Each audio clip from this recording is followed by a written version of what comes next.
Hi there. Later, a trans man's book on masculinity. First though, the legal definition of a woman doesn't include transgender women.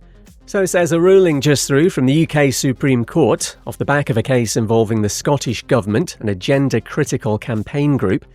Judges reckon the Equality Act defines a woman based on biological sex.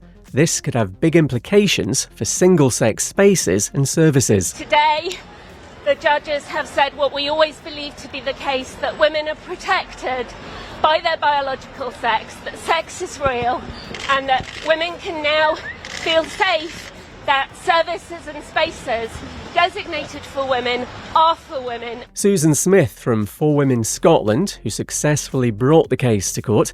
They're supported by Harry Potter's wicked grandma, who donated £70,000 to their campaign.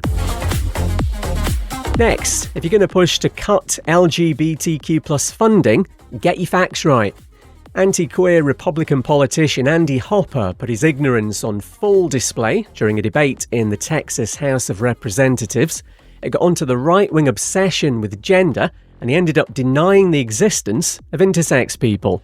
Democrat Lauren Ashley Simmons tried to help him, but since the beginning of time, people have been born with either ambiguous genitalia or with or without ovaries, both. And so those people, from a biological standpoint, exist. They're not mythical. Yeah, those intersex individuals are still XX or XY, so you can't change that. A fellow Republican then tugs on his sleeve and says, "Andy, that's not true." Hopper had been trying to scrap funding for LGBTQ+ and diversity schemes at a university, and he failed. And a transgender man who's written a book on masculinity says he wants to encourage conversations about what this actually means now. Shannon T.L. Kearns from Kansas in America reckons he's got a unique perspective, and fair enough.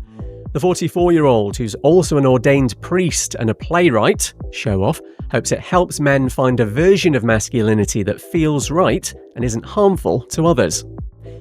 No time to tell you that the Australian version of Survivors got its first queer winner.